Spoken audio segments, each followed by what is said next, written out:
এক সমস্যা হলো আমরা নিজেকে পবিত্র মনে করি, পাক মনে করি, ভালো মনে করি।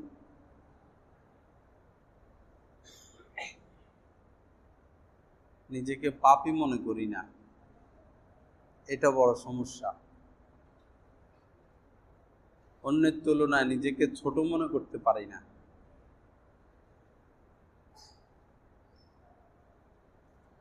নিজেকে তো জন্তু জানোয়ারের চেয়েও ছোট মনে করা,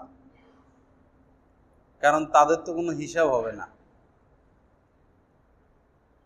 হযরত থানবী রহমতুল্লাহ আলাইহি যে বললেন, আমি জন্তু জানোয়ারের চেয়েও নিজেকে নিকৃষ্ট মনে করি। কেন? উনি বলেছেন যে জন্তু জানোয়ারের তো হিসাব নাই, আমার তো হিসাব আছে। হিসাব ছাড়া তো আমাদের কোনো উপায় নেই, হিসাব দিতেই হবে।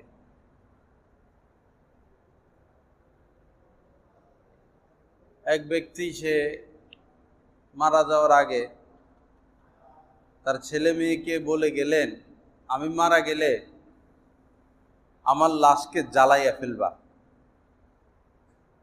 একবারে ছাই করে ফেলবা, এরপর অর্ধেক ছাই বাতাসে উড়াইয়া দিবা আর অর্ধেক ছাই সাগরের পানিতে বা পানিতে মিশাইয়া দিবা। পরে সে মারা গেল, তার সন্তানেরা তাই করলো। সে মনে করছে যে ছাই যদি বাতাসে উড়াইয়া দেয় আর সমুদ্রে মিশাইয়া দেয়, আমারে আল্লাহ আর আগের জায়গায় আনতে পারবে না, শাস্তিও দিতে পারবে না।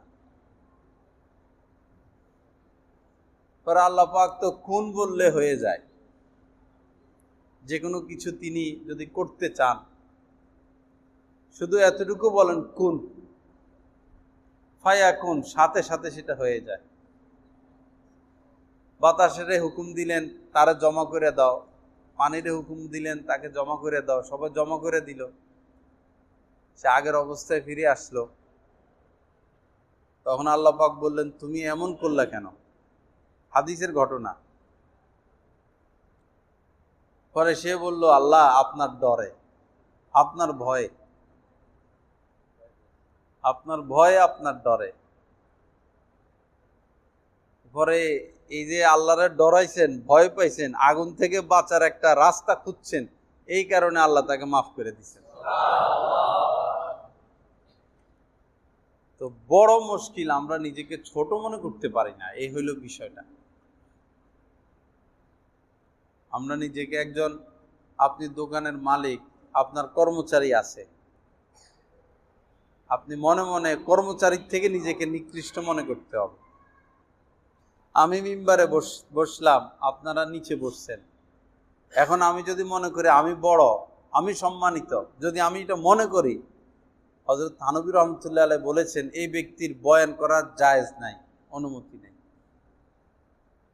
সবাই নিজেকে অন্যের থেকে ছোট মনে করতে হবে, নিকৃষ্ট মনে করতে হবে, পাপী মনে করতে হবে। এটার মধ্যেই কামিয়াবি, এটার মধ্যেই কামিয়াবি। নিজেকে ছোট মনে করা, পাপী মনে করা, ফকির, মিসকিন, সুইফার, মুচি, তাদের থেকেও নিজেকে ছোট মনে করা। আর ভবিষ্যৎ চিন্তায় আমি ঈমান নিয়ে যেতে পারবো কিনা,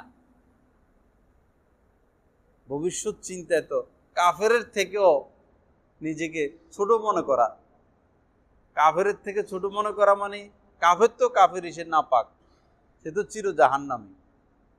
হয়তো মৃত্যুর আগে তার কালেমা নসিব হয়ে যেতে পারে, হতে পারে না?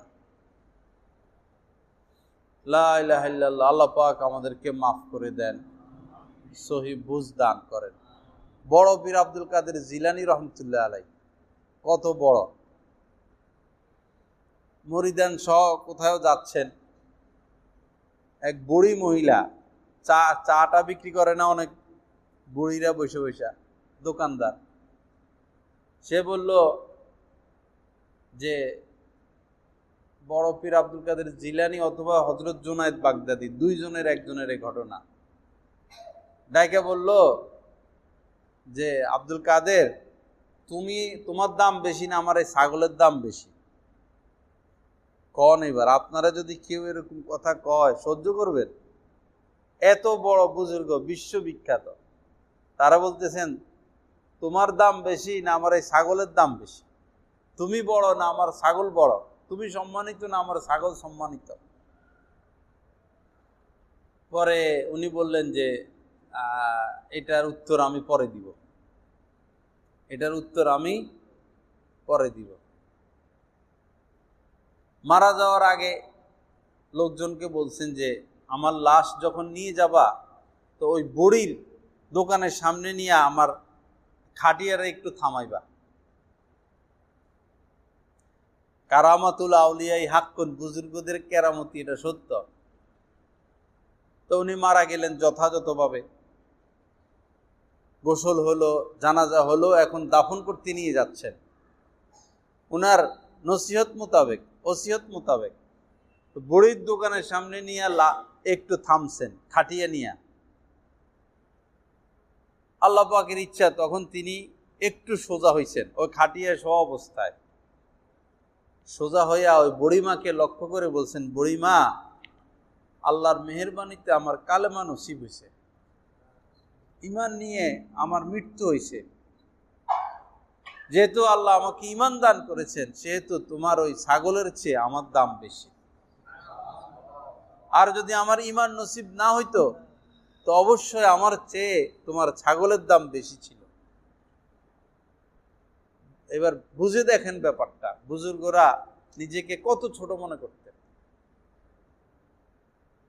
হযরতে আহমদ কবির রিফাই আল্লাহ রাসূলের নাতি ছিল সম্পর্কে, আত্মীয়। তো তিনি মদিনা শরীফ বা মক্কা শরীফ থেকে বের হয়ে যাচ্ছেন। এক ইহুদি মদিনায় হবে দাঁড়ানো, সাথে আরো লোকজন আছে।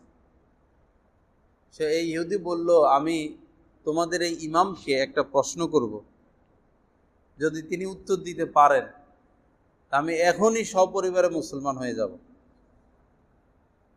হযরত আহমদ কবির রিফাই রহমতুল্লাহ আলাইহি আসতেছেন, বললেন যে আপনাকে একটা প্রশ্ন করব, একটা বিষয় জানতে চাই, বলেন। একটা কুত্তা ছিল রাস্তার পাশে, কুকুর। কুত্তা কইতে খারাপ লাগে, কারণ সেও তো আল্লাহর প্রাণী, তাকে তো ঘৃণা করা যাবে না। কুত্তা কইতে খারাপ লাগে, আসলে তাকে তো ঘৃণা করা যাবে না। হোক সে ময়লা খায়, তাকে ঘৃণা করা যাবে না। সে তো আমার উপরে, আমার আপনার উপরে এহসান করতেছে। কাউয়া দেখতে খারাপ, ঘৃণা করা যাবে না। কোটি কোটি মানুষের প্রাণ আল্লাহ পাকে কাউয়ার মাধ্যমে বাঁচায় রাখে। সে সমস্ত নাপাকি, কেড়া, ময়লা, দুর্গন্ধযুক্ত জিনিস খাইয়া শহরকে সে পরিষ্কার করে দেয়। কাউয়া হইল একটা ফিল্টার মেশিন, ঘৃণা করা যাবে না। তো এই বলল কি, এই কুত্তার দাম বেশি না তোমার দাম বেশি? আমরা হইলে কি করতাম, কন থাপ্পড় দিলাম কি না? ওই যে খাজা বাবা, উনারা যদি কইতো, গালের মধ্যে দাঁত একটাও রাখলো না, সাথে সাথে সৈনিক মানুষ তো ফায়ার করতো। হযরত আহমদ কবির রিফাই রহমতুল্লাহ আলাইহি সাথে সাথে উত্তর দিলেন, যদি ঈমান নিয়া মরতে পারি তো এই কুকুরের চেয়ে আমার দাম বেশি, আর যদি ঈমান নিয়ে যেতে না পারি তো অবশ্যই এই কুকুরের দাম বেশি। ঈমান হলো বিষয়। সাথে সাথে ওই বেচারা কালেমা পড়ে মুসলমান হয়ে গেছে। এজন্য নিজেকে বড় মনে করার কোনো সুযোগ নাই।